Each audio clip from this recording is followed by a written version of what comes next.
The morning mist was just lifting off Pine Lake when the screaming started. Mike Henderson had been looking forward to this weekend retreat at their lakeside cabin for months. After 18 years as a detective with the Seattle Police Department, he'd finally taken some well-deserved time off. His wife Sarah, a federal agent with the U.S. Marshal Service, had managed to sync their schedules for the first time in what felt like forever. They purchased the cabin 6 months earlier from an elderly couple who'd owned it for decades. The property sat on 2 acres of pristine waterfront, surrounded by towering evergreens and connected to the main road by a winding gravel drive. It was their sanctuary, their escape from the chaos of law enforcement careers that demanded everything. From them, Mike was on the deck, coffee in hand, watching a family of ducks paddle across the calm water when the sound of screeching tires shattered the peaceful morning. A white BMW SUV came barreling down their private driveway, sending gravel flying in all directions. The vehicle skidded to a stop just feet from their dock, and out stepped a woman who looked like she'd dressed for a board meeting rather than a lakeside confrontation. She was probably in her mid-50s, with perfectly coiffed blonde hair that hadn't moved despite the aggressive driving. Her orange blazer was immaculate, her blue slacks pressed to razor-sharp creases, as she clutched a manila folder like it contained the secrets of the universe. This was clearly someone accustomed to getting her way, and she was already marching toward their cabin with the determination of a general leading a charge. "Excuse me," she called out, her voice cutting through the morning air like a foghorn. "Are you the new owners of this property?" Mike set down his coffee and walked to the edge of the deck. Something about her tone immediately put him on alert. 20 years of police work had taught him to recognize trouble, and this woman radiated like heat from a campfire. "Can I help you?" he replied, keeping his voice neutral and professional. "I certainly hope so," she said, stopping at the base of the deck stairs and planting her hands on her hips. "I'm Karen Whitfield, president of the Pine Lake Homeowners Association, and we have a serious problem." Sarah emerged from the cabin, still in her pajamas, but instantly alert. Mike recognized the subtle shift in her posture that meant she'd gone from relaxed wife to federal agent in the span of a heartbeat. She positioned herself slightly behind and to the right of the door, a tactical position that would give her options if things went sideways. "What kind of problem?" Mike asked, though he had a sinking feeling he already knew where this was heading. Karen opened her folder with a flourish and pulled out what appeared to be a thick stack of papers. "This property is in violation of no fewer than 14 HOA regulations," she announced, her voice rising with each word. "Your dock extends beyond the permitted waterline setback. Your cabin's exterior paint color hasn't been approved by the Architectural Review Committee. You have unauthorized landscaping, unapproved outdoor furniture. And don't even get me started on that fire pit." Mike felt his jaw tighten. The fire pit had been there when they bought the place, as had everything else she was complaining about. "Ma'am, we bought this property 6 months ago. Everything you're mentioning was already here." "That's irrelevant," Karen snapped, waving the papers in the air. "The previous owners were grandfathered in under old regulations, but new ownership means compliance with current standards. You have 30 days to bring everything into compliance, or we'll be forced to take legal action." Sarah stepped forward, and Mike caught the dangerous glint in her eyes that usually meant someone was about to have a very bad day. "And what gives you the authority to make these demands?" she asked, her voice deceptively calm. Karen straightened to her full height, which couldn't have been more than 5'4", while she carried herself like she was commanding an army. "I am the duly elected president of the Pine Lake Homeowners Association, and this community has standards We don't allow just anyone to come in here and turn our pristine lakefront into some kind of trailer park. The insult hung in the air like smoke from a poorly ventilated chimney. Mike felt his hands clench into fists, but Sarah placed a gentle hand on his arm. The touch was subtle, but he recognized the signal. She was telling him to let her handle this. "I see," Sarah said, her voice taking on a tone that Mike had heard her use during interrogations. "And you have the authority to enforce these standards?" "Absolutely," Karen replied, pulling out what appeared to be a thick binder. "The Pine Lake HOA has full legal authority over all properties within our jurisdiction. We have covenants, conditions, and restrictions that are legally binding. Every property owner signed agreements when they purchased their homes." Mike was about to point out that they'd never signed any such agreement when Sarah stepped past him and walked down the stairs. She moved with the fluid grace of someone comfortable with confrontation, and Karen instinctively took a step back. "That's interesting," Sarah said, stopping just outside Karen's personal space, "because I've been reviewing our property documents, and I don't see any record of HOA membership or agreements." Karen's face flushed red. "That's impossible. Every property on Pine Lake is part of the association. It's been that way for 30 years. "Really?" Sarah asked, and Mike recognized the predatory smile that meant she was about to spring a trap. "Because according to the county records, this property was never part of any homeowners association.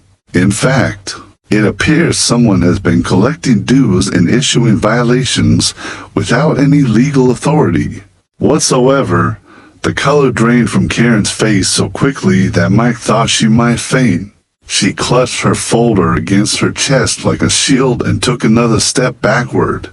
That's not possible," she stammered. "I have all the documentation, the bylaws, the incorporation papers, But as she spoke, her voice grew, smaller and less certain. Sarah just stood there, arms crossed, waiting with the patience of a hunter who knows the prey is already caught. What would you have done in Mike's position, watching this confrontation unfold? Because what happened next would change everything they thought they knew about their peaceful lakeside retreat. The silence stretched between them like a taut wire ready to snap. Karen's perfectly composed facade was beginning to crack, and Mike could see the desperation creeping into her eyes. She rifled through her folder with increasingly frantic movements, searching for something that would validate her authority.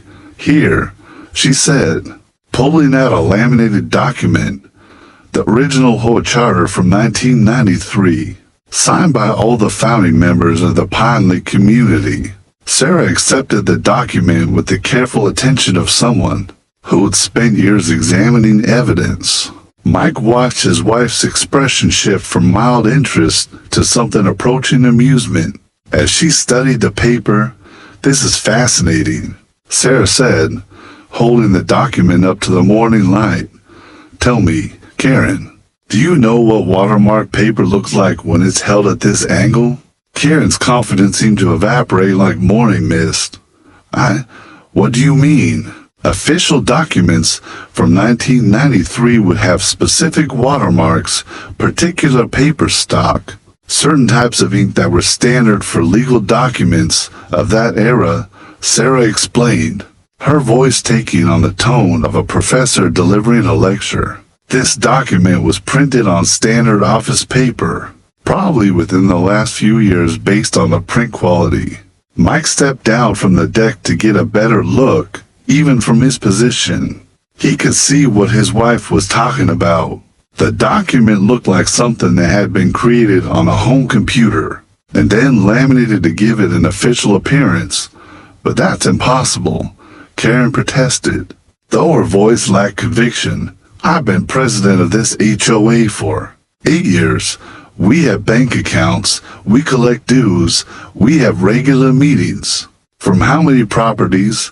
Sarah asked. 15. "No," 16 now with your purchase, Karen replied automatically, then seemed to realize she revealed something important.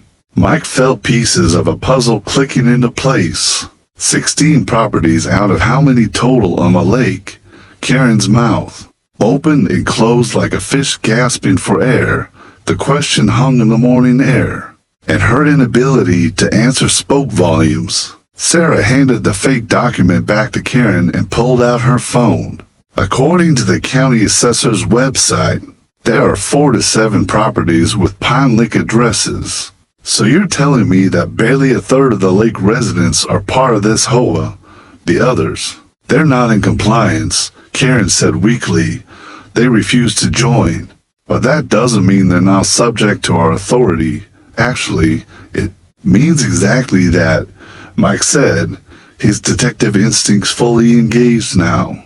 You can't have authority over people who never agreed to be governed by your organization. Karen's face was cycling through colors like a traffic light. She clutched her folder tighter and took another step backward, but Sarah moved with her, maintaining the same distance like a dancer following a partner's lead. Let me ask you something else, Sarah continued. What bank holds the HOA accounts? First National Bank of Pine Ridge, Karen answered quickly, then immediately looked like she regretted speaking. Sarah's smile turned predatory. I called them yesterday when we started having questions about HOA documents. They have no record of any Pine Lake Homeowners Association accounts. The folder slipped from Karen's suddenly nerveless fingers, and paper scattered across the gravel driveway like autumn leaves. Mike watched as violation notices, official-looking letterheads, and what appeared to be fake legal documents spread around their feet. You've been running a scam, Sarah said, her voice carrying the authority of someone who'd spent years putting criminals behind bars. How long have you been collecting fake dues from your neighbors? It's not a scam, Karen protested, but her voice was barely above a whisper now. The community needed standards, property values, you understand. Someone had to maintain order. By creating a fake homeowners association and extorting money from your neighbors? Mike asked, do you have any idea how many laws you've broken? Karen's composure finally shattered completely. You don't understand, she said, her voice rising to near hysteria. These people, they were going to ruin everything. Boat trailers and driveways, children playing on the beaches, dogs running loose. The lake was becoming common, ordinary. Someone had to preserve what made this place special. So you appointed yourself the guardian of property values and started collecting money under false pretenses, Sarah said. How much have you collected over the years? I never took any of it for myself, Karen insisted, dropping to her knees to gather the scattered papers. Every penny went back into community improvements, the welcome signs, the newsletter, the annual lake cleanup. Mike knelt down and picked up one of the violation notices. The header read Pine Lake Homeowners Association, established 1993 in official-looking fonts. But now that he knew what to look for, he could see it was just desktop publishing dressed up to look legitimate. Karen, he said, his voice gentler now because he could see she was coming apart. You can't just create an organization and start governing people who never agreed to be governed. That's not how property law works. She looked up at him with tears beginning to form in her eyes. But the community, the standards, if we don't maintain them, this place will become just another crowded lake full of jet skis and party boats. Sarah had been quiet, studying something on her phone, when she looked up. Her expression had changed from confrontational to something Mike couldn't quite read. Karen, she said carefully, I need to ask you something, and I want you to think very carefully before you answer. Have you been filing these fake violation notices with the county courthouse? Of course, Karen replied, still gathering papers. We follow all proper procedures. Everything gets filed with the appropriate authorities." She stopped speaking when she saw the look that passed between Mike and Sarah. The morning air suddenly felt 10 degrees colder.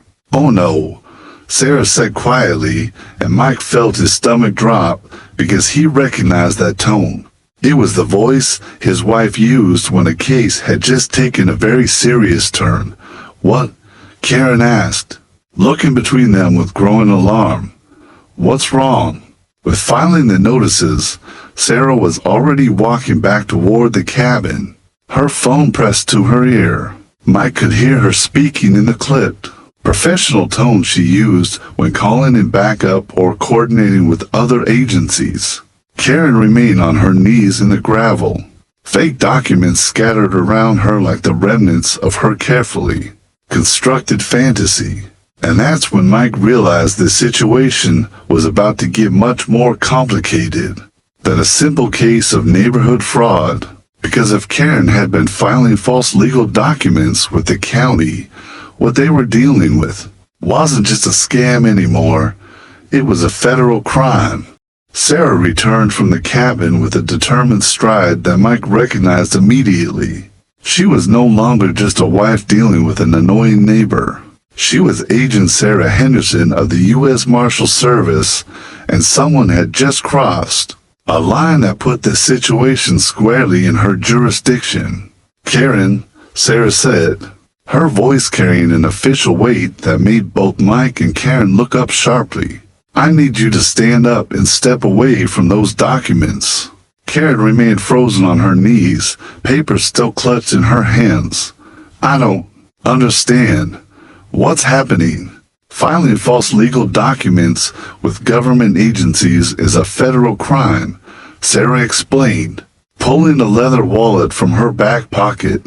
Specifically, it falls under mail fraud, wire fraud, and conspiracy statutes that carry significant penalties. She flipped open the wallet, revealing the distinctive star-shaped badge of the U.S. Marshal Service. The morning sunlight caught the polished metal, and Karen's face went white as fresh snow. You're a federal agent?" Karen stammered. "Deputy U.S. Marshal Sarah Henderson," Sarah confirmed, her voice taking on a formal tone Mike had heard her use in courtrooms. "You've just admitted to filing fraudulent legal documents with county officials for the purpose of extorting money from private citizens." Mike watched as the full weight of the situation crashed down on Karen like a falling tree. The woman, who had arrived with such righteous authority, was now staring at a federal badge and the fake documents scattered around her feet suddenly looked less like neighborhood complaints and more like evidence of criminal activity. "But I was just trying to maintain standards," Karen protested, her voice barely above a whisper. "I never meant to break any laws." Sarah knelt down and began photographing the scattered documents with her phone, careful not to disturb their positions. Each photo was methodical, professional, the kind of evidence documentation that would hold up in federal court. "Intent doesn't matter when it comes to fraud," Sarah explained as she worked. "You created a fictitious organization, collected money under false pretenses, and filed fraudulent legal documents with government agencies. The penalties for mail fraud alone can be up to 20 years in federal prison." Karen's legs finally gave out completely, and she sat back on her heels in the gravel. 20 years. "But I'm not a criminal. I was just trying to protect our community." Mike felt a mixture of anger and pity watching this woman's world collapse around her.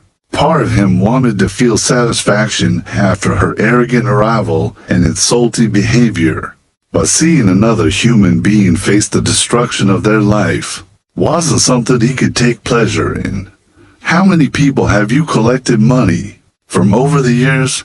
Sarah asked, still photographing evidence. 16 families. Karen replied automatically, $50 a month for 8 years. "But like I said, I never kept any of it. It all went back into community improvements. Sarah paused in her documentation and looked up. $50 a month from 16 families for 8 years. That's over $76,000, Karen. Even if you didn't keep it personally, that's still a substantial amount of money obtained through fraudulent means. The sound of approaching vehicles interrupted the conversation. Mike looked up to see the cars coming down their driveway, a county sheriff's patrol unit, and what appeared to be an unmarked federal sedan. "You called for backup?" Mike asked his wife. "When someone admits to filing false documents with government agencies, it becomes a multi-jurisdictional issue," Sarah replied. "The sheriff's department needs to be involved because of the local filings, and my office needs to investigate the federal crimes." Karen looked between the approaching vehicles and the badge in Sarah's hand, with the expression of someone watching their life flash before their eyes. "I want to call my lawyer," she said quietly. "That's absolutely your right," Sarah confirmed. "But I need to advise you that anything you say from this point forward can and will be used against you in federal court." The first vehicle to reach them was the county patrol car. A tall, thin deputy emerged and walked over with the careful gait of someone trying to assess a potentially volatile situation. Mike recognized the type, probably 20 years of law enforcement experience and the wisdom to let federal agents take the lead when they were already on scene. "Deputy Martinez, County Sheriff's Office," the man said, nodding to Sarah. "Got your call about fraudulent legal filings." "Deputy U.S. Marshal Henderson," Sarah replied, showing her badge. "Suspect is on the ground here. Evidence scattered around her. She's admitted to operating a fictitious homeowners association and filing false documents with your courthouse." Deputy Martinez looked down at Karen, who was still sitting in the gravel surrounded by fake legal papers. "Ma'am, I'm going to need you to stand up and put your hands where I can see them." Karen struggled to her feet, her perfect blazer now dusty and wrinkled. "This is all a misunderstanding," she said, but her voice lacked any conviction. The federal sedan pulled up behind the patrol car, and two agents in dark suits emerged. Mike could tell immediately they were FBI. They had that particular combination of professionalism and intensity that marked federal investigators. Agent Thompson, FBI Financial Crimes Unit, the older of the two agents, said as he approached. "We understand there's been fraudulent collection of funds involved." Sarah nodded and began briefing the federal agents while Deputy Martinez read Karen her rights. Mike found himself standing on his own property, watching his peaceful weekend retreat transform into a crime scene. As Karen was placed in handcuffs and loaded into the back of the patrol car, she looked back at Mike and Sarah with an expression of complete bewilderment. "I really was just trying to protect the community," she called out through the open car window. "You have to believe me." Mike walked over to the patrol car as Deputy Martinez prepared to drive away. "Karen," he said quietly, "what would you have done if you discovered someone in your neighborhood was running a scam? Someone who was taking money from families under false pretenses?" She stared at him for a long moment, and he could see the moment when the reality of her situation finally penetrated.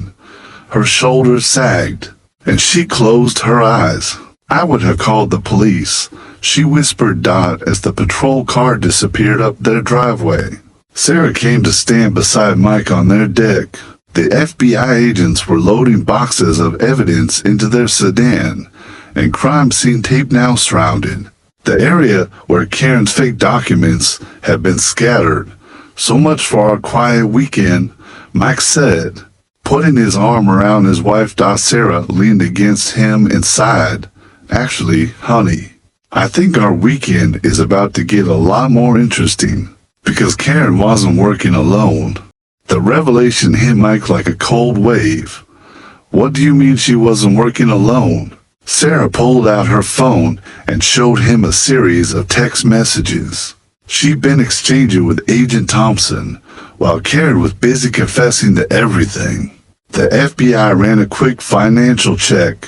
The bank account she mentioned, First National Bank of Pine Ridge, it doesn't exist. But there are records of checks being deposited into an account at Pine Ridge Credit Union, an account that's been active for 8 years and has 3 authorized signatories. Mike felt his detective instincts kick into high gear. 3 people have access to the money: Karen Whitfield, Robert Chen, and Margaret Foster. Sarah read from her phone. Ring any bells?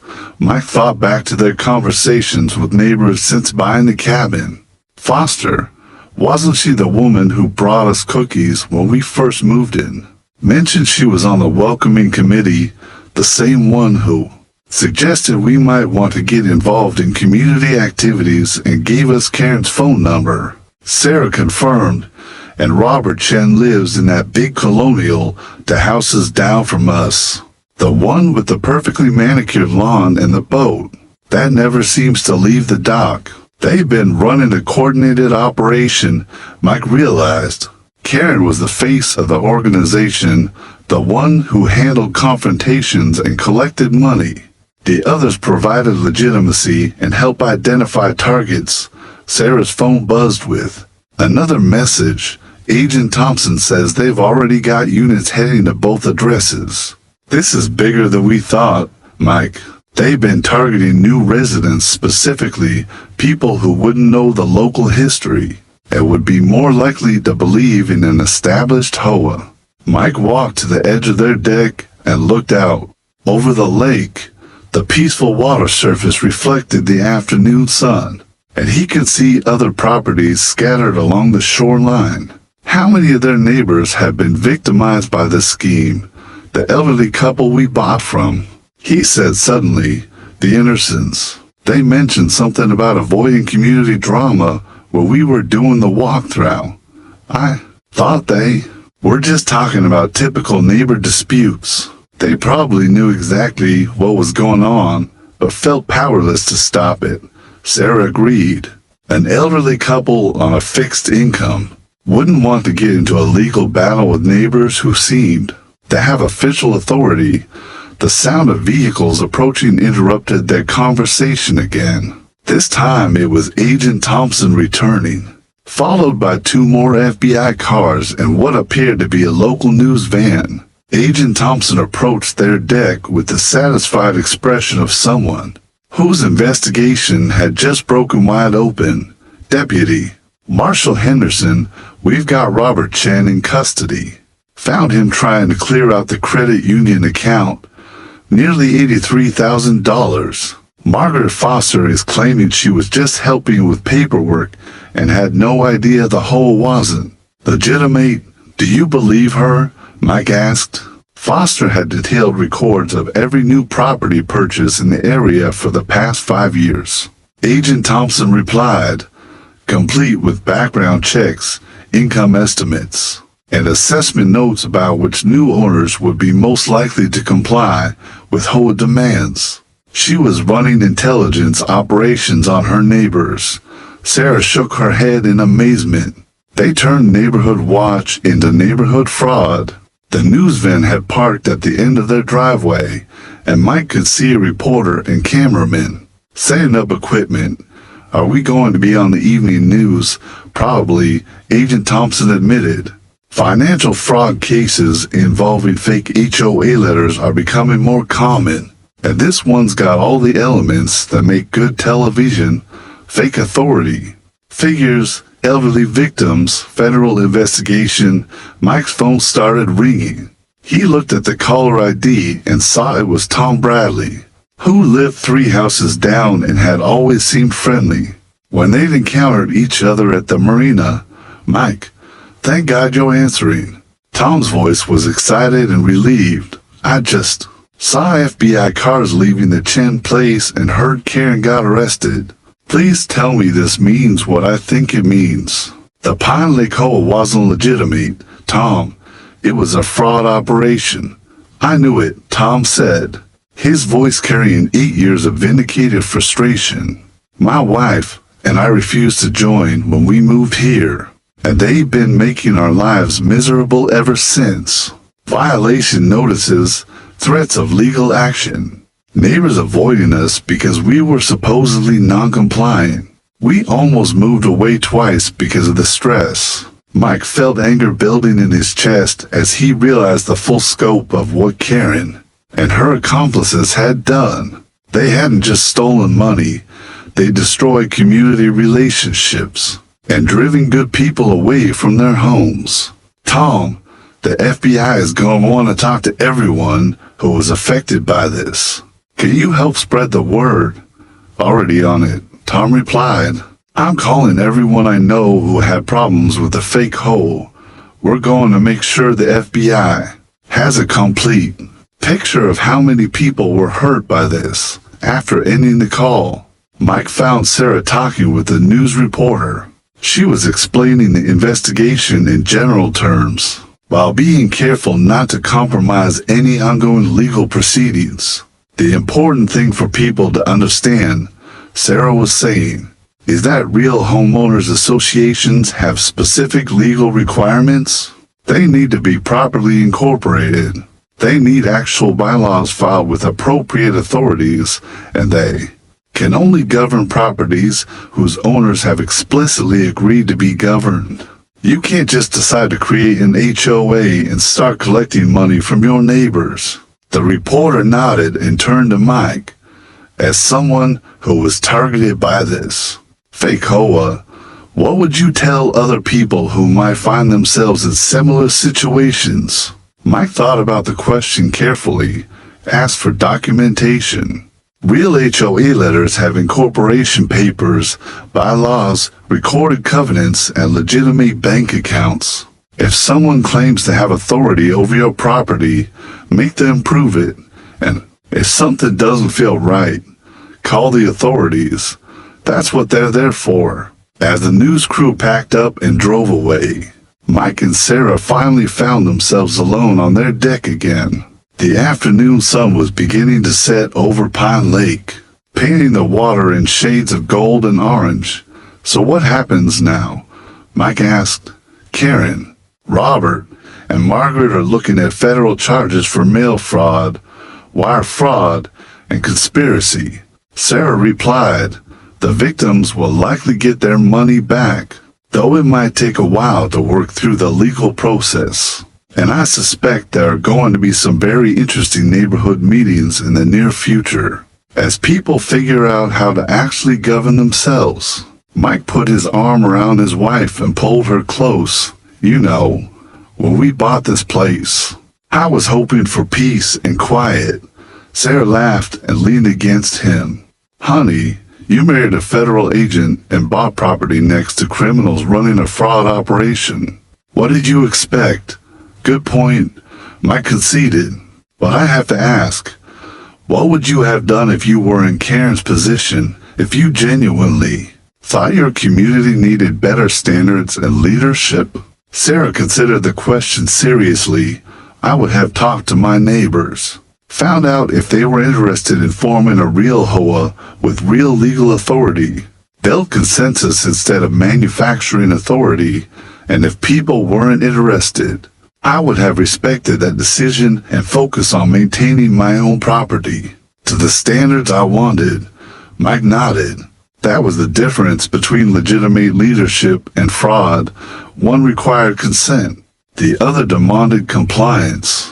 As they watched the sun set over their lake, Mike reflected on how quickly their quiet weekend had transformed into a federal investigation. While looking at his wife, seeing the satisfaction on her face from a job well done, he realized there was nowhere else he'd rather be. After all, what would you have done if someone had tried to scam your family and neighbors? Sometimes justice comes from the most unexpected places, even from a peaceful lakeside cabin, where a federal agent just wanted to enjoy her weekend off. If you're still here, I'd really like to know what this reminded you of or what you would have done in my place. And hey, If this story hits something in you and you want to support the channel, that little thanks button's always there. Thanks for hanging out. We're HOA confessional stories, and this is just one of many unbelievable tales. Catch more by checking out the next video. We promise it's even wilder.